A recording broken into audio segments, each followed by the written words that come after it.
Olá, sejam muito bem-vindos ao programa De Dentro para Fora. Acreditamos aqui que a transformação, ela vem de dentro.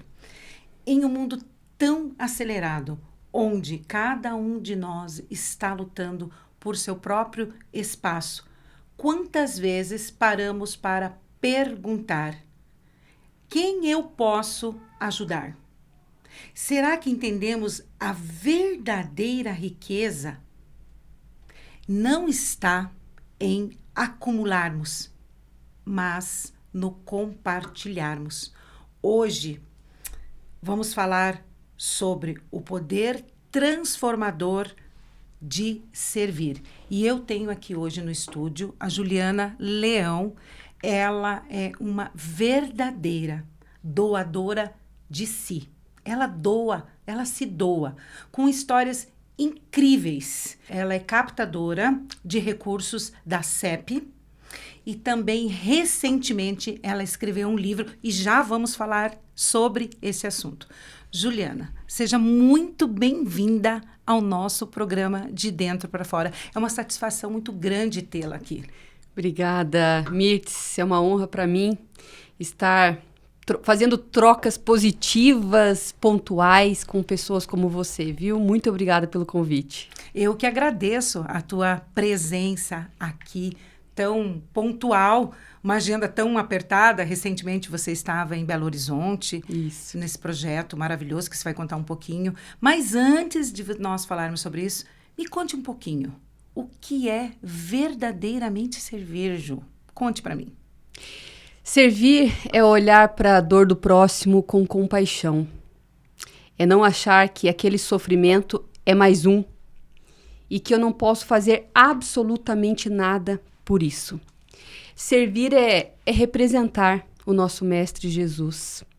Servir é poder um pouco retribuir de tudo que recebemos. Todo investimento que chegou até nós. Para eu e você estarmos aqui, Mirtz, muitas pessoas nos serviram. Muitas pessoas investiram em nós. Então, servir fala a respeito do verdadeiro cristianismo. É a prova de fé, é o amor na prática. É começar uma vida amando a Deus em primeiro lugar sobre todas as coisas e ao próximo, ou seja, respeitando esse primeiro mandamento. E não é em vão que ele está no número 1, o topo da lista. Ame a Deus com todas as forças, com toda a sua alma, com todo o seu entendimento. Mas não esqueça, ame o próximo como a você mesmo. Parece uma utopia, né? A gente ouvindo tudo isso.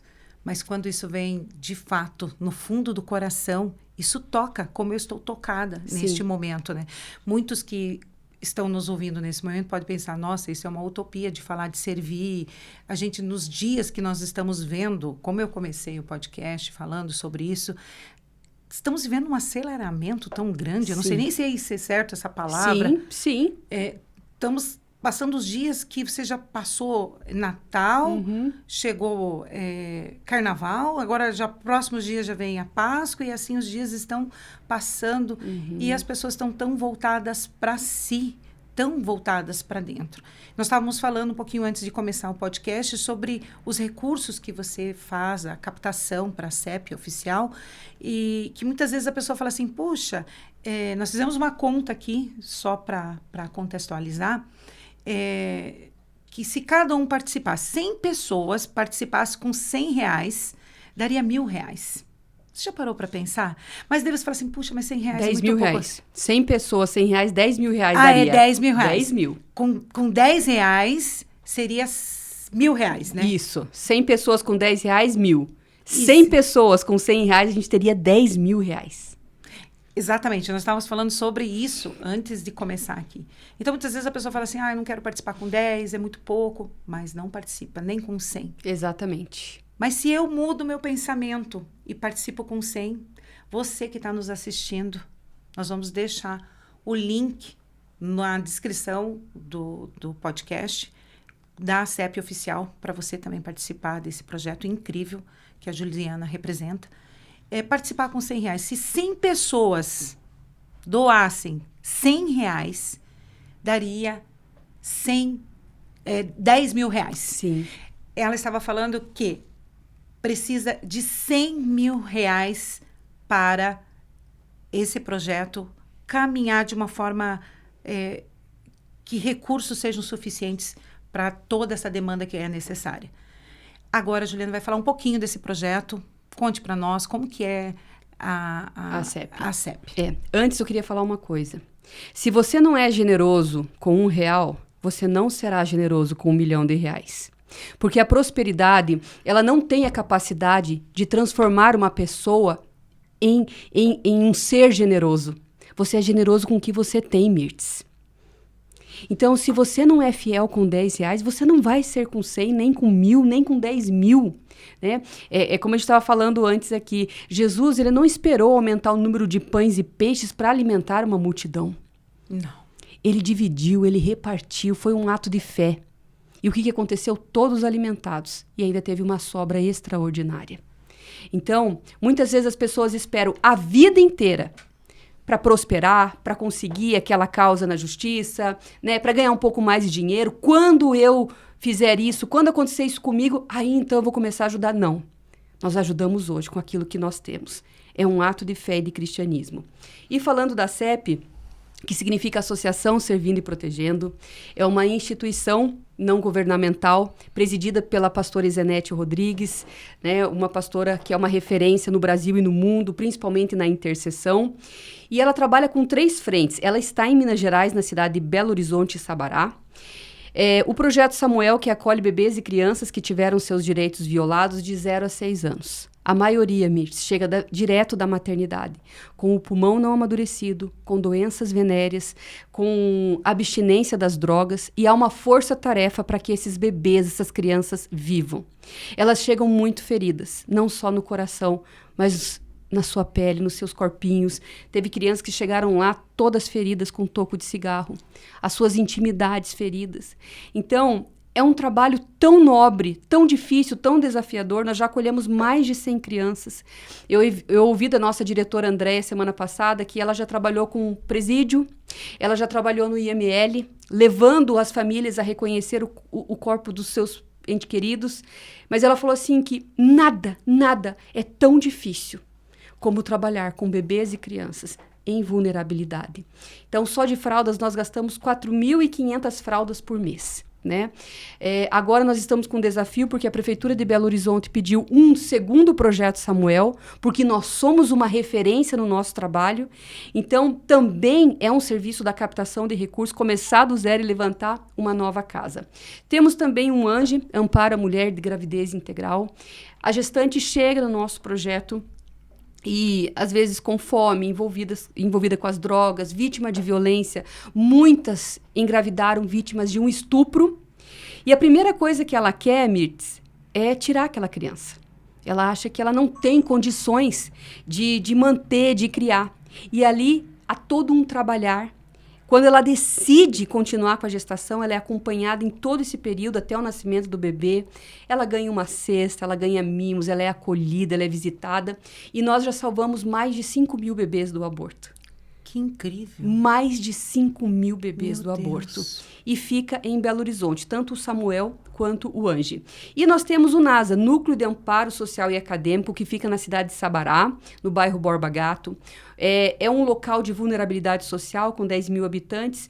E nós temos o contraturno, nós oferecemos o contraturno e alcançamos 1.000 famílias direta ou indiretamente. Aproximadamente 400 e 500 crianças e adolescentes passam pelo nosso projeto.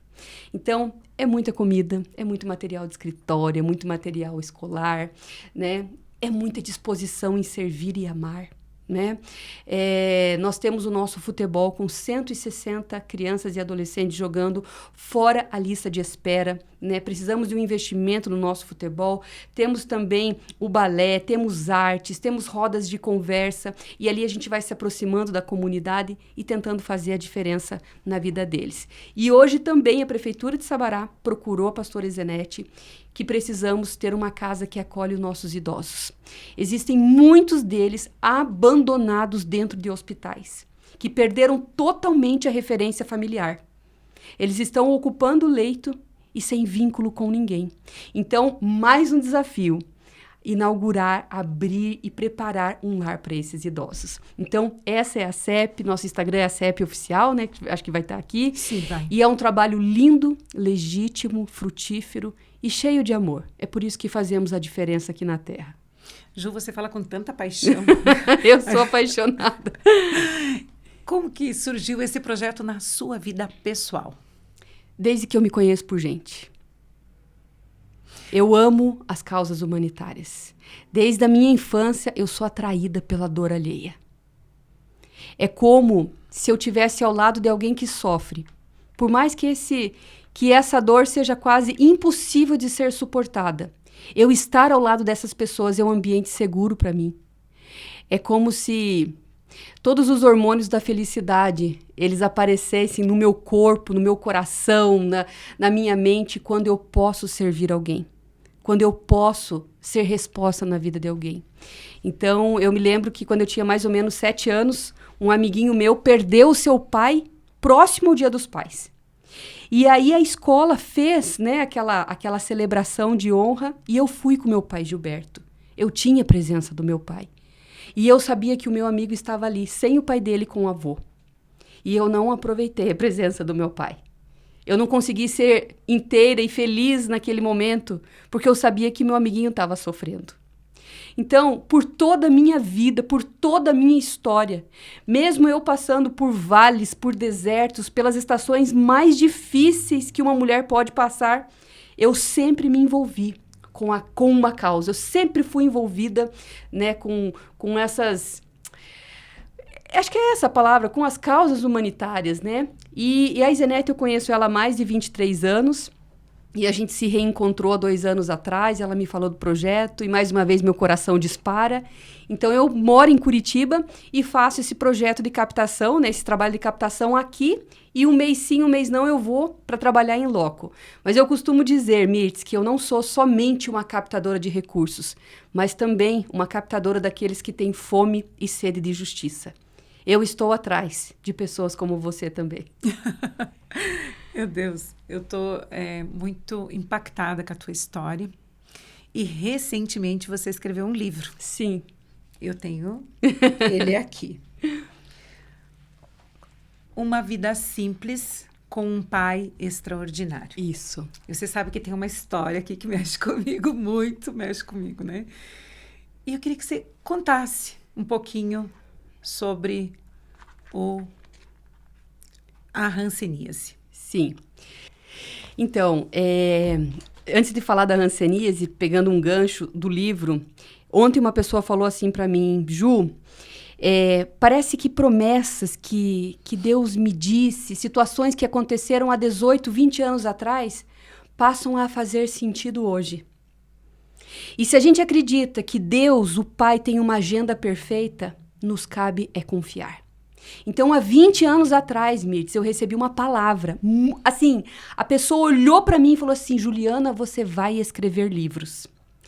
E naquele momento não fazia sentido nenhum. Eu nunca passou isso pela minha cabeça, nunca foi o meu plano, né? Nem nos meus sonhos, escrever um livro. E nessa janela de 20 anos, Deus foi confirmando das diversas formas possíveis. Atravessei o Brasil e Deus falava a mesma coisa para mim. Então, e eu gosto muito de escrever, eu gosto de mandar mensagem de aniversário. Quando estávamos em viagens missionárias, eu fazia o diário de bordo e aquilo me transbordava, eu contar como é que era a nossa história. E todas as vezes que eu postava uma história, alguém falava assim, Juliana, escreva um livro. Quando sai o livro? Juliana, isso é capítulo de livro. Então, foi esse ano, né, corajosamente, eu entendi que o Pai realmente estava me chamando. Esse ano nós lançamos em Minas, né, eu imprimi ele. E Uma Vida Simples com um Pai Extraordinário, né? Por que esse título? Porque eu perdi o meu pai em 2009, aos 56 anos. O meu pai era o meu melhor amigo. A pessoa que... A amizade mais verdadeira que eu tive na minha vida foi com o meu pai Gilberto, meu pai de sangue. E uma das coisas mais difíceis foi ter que despedir do meu pai, né? Ter que fechar o caixão dele. E assim que isso aconteceu, no meio de muita dor, Deus falou para mim assim: você pode enterrar o seu pai da terra, mas você nunca vai me enterrar. Ou seja, eu posso me despedir do meu pai da terra, mas eu nunca vou passar por isso com o meu pai do céu. E a partir da despedida com o meu pai da terra, eu me abri para uma relação profunda com Deus Pai, como pai. E eu lembro, Mirtz, que no meu primeiro aniversário, sem o meu pai Gilberto, onde ele não me telefonaria, né, para me dar feliz aniversário, em pensamentos, eu pedi para Deus assim: então, me liga você, me dê feliz aniversário. Em pensamentos. Na mesma noite eu tive um sonho, onde eu vi o meu celular reluzindo, né, na tela dele, e quando eu fui ver quem era, estava escrito Criador. Deus me ligou. Deus me ligou. E ao longo de todos esses anos, principalmente desde o marco que foi a partida do meu pai, eu comecei a viver experiências com esse pai extraordinário. E eu comecei a entender que ele não precisa de grandes situações para se manifestar. O amor dele é tão eterno, é tão grandioso, que ele quer falar com a gente, demonstrar com uma vassoura na mão, preparando um alimento, trocando a fralda de um filho, dentro de um ônibus, numa praia, numa praça, chorando sozinha no meu quarto, com muita gente ou com pouca gente. Esse é o Pai extraordinário. Então, o saldo desse livro é como o Pai também se manifesta no caminho do serviço, sabe? Enquanto eu estou servindo, enquanto eu estou me doando, enquanto eu estou fazendo pelo próximo, Ele está cuidando da minha vida, das minhas coisas, da minha família. E muitas vezes grandes milagres acontecem nesse caminho. Eu vou cuidar daqui, tá, Senhor? Dos teus pequeninos. E o Senhor está cuidando daquilo que é importante para mim. Então, a hanseníase é o primeiro capítulo, né? O chamado é a hanseníase, porque eu tinha mais ou menos, acho que 20 anos... Eu fui tocada para trabalhar com pacientes de hanseníase, que eram antigamente chamados de leprosos, e eu comecei a visitar uma colônia de hansenianos aqui em Curitiba. E aí eu descobri que Minas tinha a maior colônia de hansenianos da América Latina. Então, na minha mente apaixonada, eu falei assim, eu vou para Minas, eu vou fazer um seminário teológico e eu quero passar o resto da minha história cuidando deles, né? E de todas as causas que eu me aproximei, realmente a hanseníase foi a que mais me chamou a atenção. Pelo nível de crueldade, pelo nível de desinformação, né? Eram pessoas que tinham o diagnóstico da doença, na época, né, não tinha tratamento, né, não tinha cura, digamos, né, na época. Elas eram retiradas à força das suas casas, né? Mães se separaram obrigatoriamente das suas famílias. Filhos foram retirados à força do colo dos seus pais para serem isolados em leprosários. Então, a gente chega dentro de um leprosário com todo esse histórico de dor, de abandono, de enfermidade, né, de solidão. E ali eu vi o tamanho da carência. E não era carência de grandes coisas, era carência de um abraço, de um toque na mão, carência de você sentar na cama de um hanseniano e ouvi-lo e orar por ele, partir o pão com ele, ler a Bíblia, fazer uma oração. Então, foi isso que me tirou, né, de Curitiba. E no livro eu falo, né, que a hanseníase, ela me conectou com o mundo. Eu estou aqui agora gravando esse podcast pela hanseníase. Essa história de amor que começou há tantos anos atrás. Então, esse capítulo eu tive que escrever em duas vezes, né, porque eu chorei muito. Revisitar a minha história, revisitar o que o Senhor fez com uma semente tão pequenininha, um coração de uma jovem tão indefeso, tão imaturo, o que o Senhor fez, né? Então, a hanseníase é um dos capítulos realmente assim que mais mexe comigo e a causa também. Hoje lá, a gente começou a trabalhar com os pacientes de hanseníase, depois com todos os profissionais de saúde, depois com os familiares, depois com a cidade, e hoje tem uma congregação nessa cidade. Olha que É uma congregação linda, né? Estive lá esse ano e tudo começou por um amor, por aqueles que ninguém queria por perto. Ninguém nem fala, né, Ju? Não fala. Não fala sobre não isso. Se a gente fala. Nem sabe se tem, se existe ainda. Hoje ainda existe essa... A hanseníase? Sim, e em número aceleradíssimo no Brasil.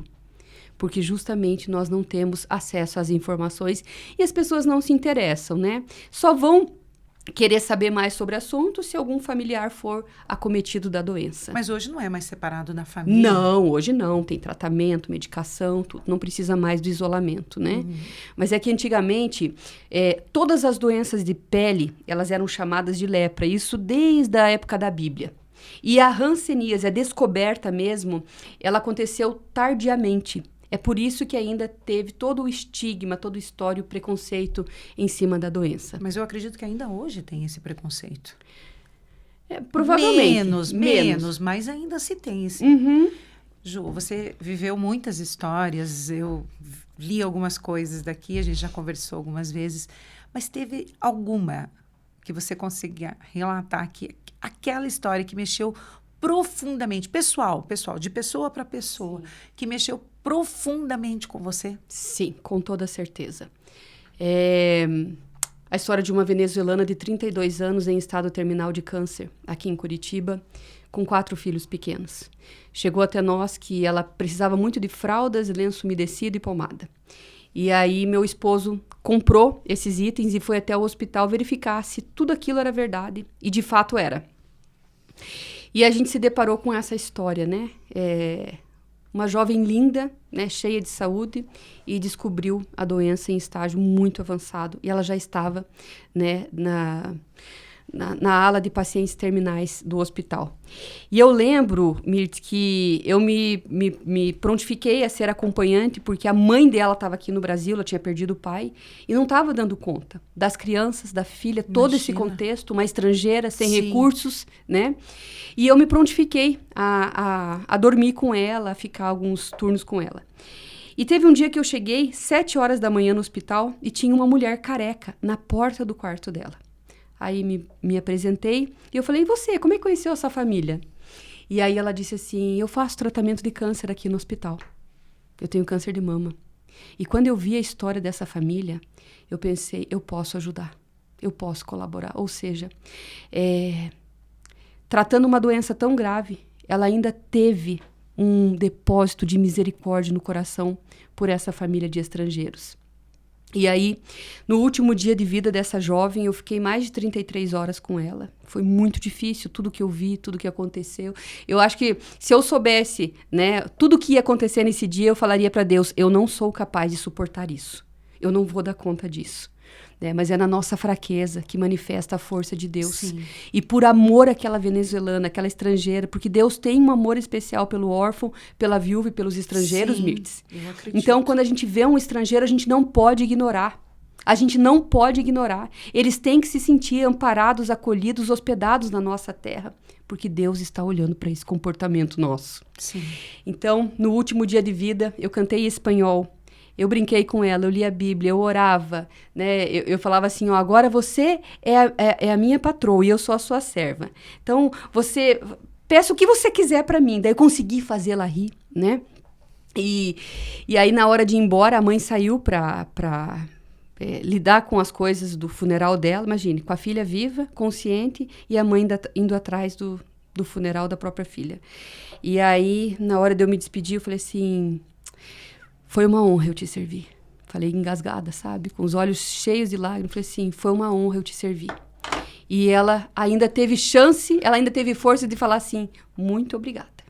Muito obrigada. E eu cheguei em casa, Mirtz, eu estava exausta, fisicamente e espiritualmente, sabe? Emocionalmente, porque eu olhar as crianças ali se despedindo de uma mãe, com 32 anos, foi um golpe muito duro no meu coração. Nem se eu não fosse mãe, isso ia me doer profundamente. E eu deitei na minha cama, né, tomei banho, me alimentei e fui descansar. E eu deitei na minha cama, era como se eu tirasse uma fotografia minha. Eu estava sorrindo. E aí, quando eu me dei conta, eu falei assim, mas por que eu estou sorrindo? Eu passei por tudo isso. E aí Deus falou, pelo seu chamado. Você está feliz porque você está cumprindo o seu chamado, o seu propósito. Mais feliz é aquele que dá do que o que recebe, Francis. Então, acho que essa história está no livro e é uma das histórias que mais mexeu comigo. Meu Deus do céu, que história forte. Sim. Forte. Tem um outro capítulo também que você fala aqui no livro, que está marcado aqui, que me chamou muito a atenção e eu acredito que seja por conta dessa história. Estou me recompondo aqui, ou tentando me recompor. Sempre haverá um reservatório de compaixão dentro de nós. Você Sim. está fazendo referência a essa moça que auxiliou a venezuelana? Não, é Não. uma outra história. Eu não terminei de ler ela ainda. Me conta essa história aqui. Por que eu escolhi esse título? Porque eu vivia depressão pós-parto, eu me sentia no fundo do poço, né? Eu nunca entendi como que a mulher, vivendo um dos momentos mais lindos da vida dela, realizando um sonho, ficava deprimida. Então, eu tive gêmeos, né? Eles estão com 13 anos hoje, e eu me senti muito, muito deprimida. Eu tinha dificuldade de tomar banho, Mirtz. Eu tinha todos os tipos de carência. Eu estava uma mulher, assim, desesperançosa. Eu só vivia triste. E aí, em um desses dias, o meu filho, ele fazia terapia desde os 5 meses de vida, por um problema que ele teve na minha gestação. E eu me deparava muito com mães, né, mães atípicas, com filhos, né, especiais, enfim. E esse dia, eu que tive que levar o meu filho para terapia. E eu estava muito, muito triste, muito. Eu lembro que a psicóloga tocou no meu ombro, Mirtz, e eu comecei a chorar. A carência era tão grande que apenas aquele toque dela, para mim, mexeu comigo. E eu, naquela tristeza, eu vi um menino, que era um pouquinho maior que o meu filho, com a mão amputada. E aí eu vendo ele feliz, né, e ali, sabe, brincando, e eu falei assim, meu Deus, como deve ser para a mãe dele isso? Tão pequeno com a mão amputada. E aí a gente foi para uma terapia em grupo com as mães. E eu olhei para aquela mãe, sem força nenhuma, sem ânimo nenhum, falei assim, o que aconteceu? E como é que foi para você? Aí ela olhou para mim, ficou parada e falou assim, é a primeira vez que eu vou falar sobre isso. E ela falou tudo. E ela abriu o coração. E ali eu vendo assim que parece que a dor dela estava muito maior do que a minha, sabe? E eu sei que dor a gente não se coloca na balança, mas se a gente for olhar para o lado, Mirtz, tem gente sofrendo muito, muito mais do que nós. Muito mais. E eu sei que eu só ouvi essa mãe. Só ouvi. Passaram-se meses, eu fui naquela clínica para me despedir. Porque nós íamos embora para João Pessoa. E aquela mãe, ela estava com um sorriso imenso, largo. E ela me abraçou e ela falou assim, Juliana, você lembra daquele dia? Falei, lembro. Então, a partir daquela nossa conversa, isso que eu nem interagi, eu decidi abrir um grupo terapêutico para mães especiais. Aquela nossa conversa, ela fez tão bem para mim. Ela me ajudou tanto que eu quero poder ajudar outras mães. Por isso o título, sempre haverá um reservatório de compaixão dentro de nós. Independente da situação que a gente esteja vivendo. Por mim, eu não tinha nada para oferecer. Nada. Eu tinha os meus ouvidos. E Deus serviu. E Deus olhou assim, você tem os seus ouvidos, Juliana? Então serve. E foi esse resultado. Então serve. Ouvido serve, falar serve, escrever abraço serve, escrever serve. Sim. Tempo de qualidade serve. Visita, mesa, um café, um presente. Uma oferta. Quantas coisas nós podemos servir? Muitas, muitas, muitas. Sabe, uma pessoa muito talentosa, assim, na música, tocava violão brilhantemente. Eu falei, você não toca mais? Não, eu não quero mais tocar. Aí eu fiquei pensando, né? Quantos hospitais perdem de ouvir o som do dom dessa pessoa? Quantos presídios, quantas pessoas? Sabe, Deus deu um dom para ela de tocar e ela não quer mais tocar, simples assim. Então, nós temos que colocar o nosso dom na história. Ju, eu acredito que muitas pessoas vão ficar tocadas com o que nós estamos falando aqui, com tanta sinceridade e paixão. E muitas vezes estão bloqueadas. Penso assim, poxa, nós estamos dando um exemplo simples do ouvir, do falar, do se importar. Nós moramos em apartamento, mas tem gente que mora em casa, tem vizinhas do lado. Então, multiformes maneiras de que a gente pode se relacionar com as pessoas. Sim. E cada um tem uma forma. Sim. E essas pessoas que pensam que, de repente, como que eu posso começar? O que você sugestionaria para elas que elas poderiam começar a fazer? Um dos capítulos do meu livro se chama Olhando para o Lado. Olhe para o seu lado. Às vezes um vizinho precisa de uma visita. Às vezes Você pode escrever cartas para um presídio. Você pode fazer um curso de capelania e se prontificar a fazer visitas hospitalares. Você pode ofertar na vida de alguém, independente o valor, né? Quando Jesus falou lá em Mateus que ele voltaria e ele separaria as ovelhas dos bodes, Mirtes, ele falou isso, está escrito isso, porque esse é o coração de Jesus Cristo.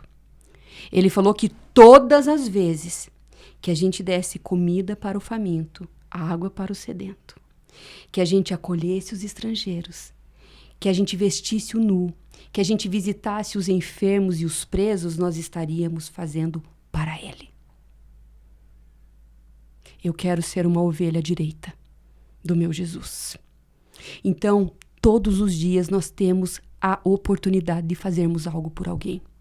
Os meus filhos foram para a escola com 2 anos e meio, porque eu fiz uma cirurgia na mama. E quando eu peguei a agendinha deles, era um maternal. Quando eu peguei a agenda deles, eu falei assim, eu posso plantar no coração das professoras. Olha, e por mais de 5 anos, acho que 6 anos, eu escrevi versículos bíblicos e mensagens boas para os professores dos meus filhos todos os dias. Então, os professores pegavam a agenda e lá tinha um versículo. Aí tinha a diretora desse maternal, ela falou assim, Ju, quando chegam as agendas aqui, a primeira que eu quero ler é do José e Benjamim. Porque eu falava assim, Deus, fale comigo. E muitas vezes Deus falou comigo através daquele versículo. Então, se você cozinha, serve. Se você é uma boa ouvinte, serve. Se você canta, se você toca, se você escreve. Sabe, Deus ele não faz acepção de pessoas, Mirtes. E cada um tem seu dom. É o corpo funcionando, a justa cooperação de cada parte, sabe? Então a gente precisa disponibilizar isso para o avanço do reino. É muito egoísmo da nossa parte a gente cantar ou orar, Maranata, ora vem Senhor Jesus.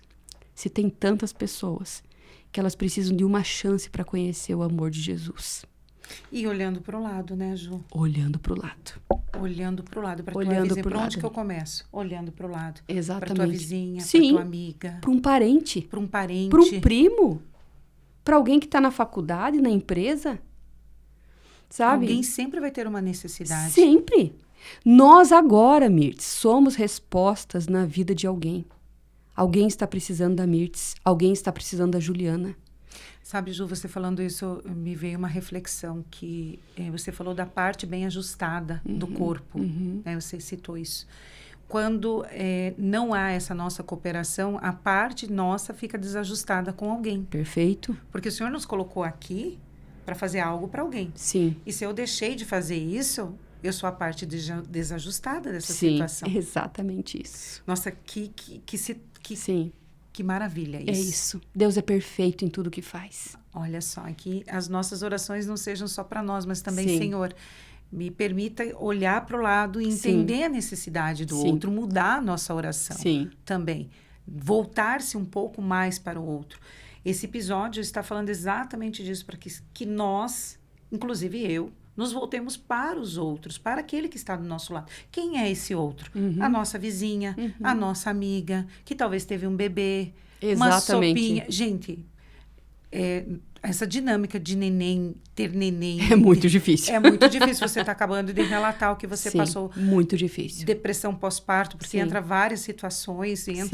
E por que não você que tem uma vizinha que tem um neném, de você ir lá fazer uma visita ou entender a necessidade. A visita que eu digo é 2 minutos, né? Porque é tanta tarefa para a criança. Você pode ir lá, pode lavar uma louça, lavar um banheiro, estender uma roupa. Ou levar uma comidinha. Sim, faz um carinho. É muito difícil essa rotina. Pós-parto é muito difícil. Sabe? Eu lembro que teve uma vez que eu tava tão triste, tão solitária, que eu falei assim, Deus, manda alguém trazer uma pizza aqui? Manda alguém. Por favor. Eu chegava assim, eu imploro. Meu marido tava viajando, eu falava assim, eu imploro, eu tô muito carente, mas... E eu ainda tô com vontade de comer pizza. E aí, ninguém foi. Na outra semana, um amigo meu falou assim, ô Ju, quase que eu fui na tua casa. Eu queria levar uma pizza pra você. Exatamente enquanto eu orava. Exatamente. Deus não desperdiça pensamentos, situações. Às vezes vem uma pessoa na nossa mente, opa, ou eu oro, ou eu ligo, ou eu me manifesto de alguma forma, sabe? Então, assim, Deus conta com a gente, Mirtes. Olha, pensamentos, de repente, que passa de uma amiga, ligue para ela, Sim. telefone, de repente, uma necessidade, ó, mais Sim, uma sugestão. exatamente. Ju, estamos indo para o final. É tão rápido, né? O que é bom, né? É muito bom. Nesse teu processo, você passou muita coisa. Você já viu, Sim. nossa, pelo teu relato aqui, do que nós já conversamos, você já passou por várias situações. O que você diria para nossos ouvintes que pensam seguir esse caminhar seu? Para encurtar caminho, para... não vou dizer assim, não passar as dores, porque não Sim. tem como não passar dor. A gente passa dor Sim. em qualquer situação. Ninguém está dessa. isento. Ninguém está isento, né? A gente passa, vai acabar passando. O que você diria o caminho para indicar? O caminho é se portar nessa terra como filhos, em primeiro lugar. Nós não temos um padrasto, nós não temos um chefe, nós não temos um ser superior inalcançável. Nós temos um pai. Esse é o caminho. Se entregue ao pai, escolha pelo pai, sabe? Ele tem tantas coisas para fazer na nossa vida. Uma pessoa falou assim para mim, Ju, eu nunca li um livro tão rápido na minha vida. E o meu sentimento é, eu quero experimentar o pai. E ele está disponível. Esse é um ponto. E o segundo, nunca deixe de olhar para o próximo. Você hoje é capaz de fazer algo, fazer a diferença. Às vezes, uma pequena ação nossa pode mudar o destino de alguém. Muito reflexivo, Ju. Que presente essa conversa, Ju. Obrigada por compartilhar. Obrigada pela oportunidade. Coisas tão profundas do ser, as tuas vivências, Sim. e ser vulnerável conosco aqui, trazendo essas experiências para as nossas ouvintes e que, de fato, isso venha a trazer um impacto na vida das Amém. mulheres e das pessoas, dos homens também que estão nos ouvindo, e que essa chama dessa paixão de servir, independente aonde você está, Sim. independente da situação, ela seja acesa no Amém. coração de cada uma de nós. Amém. E você que está aqui com a gente, escolha hoje fazer um gesto de generosidade. Amém. Pode ser algo pequeno, mas faça com intenção. E depois compartilha conosco aqui o que você fez e qual foi a ação que isso causou. Escreva nos comentários, marque uma amiga, espalhe esse movimento de servir. Amém. O mundo, ele precisa de mais amor, Amém. de mais cuidado, de mais humanidade. Mas esse amor, ele começa de dentro de cada uma de nós. Escolha fazer a diferença. Nos vemos no próximo episódio. Um abraço.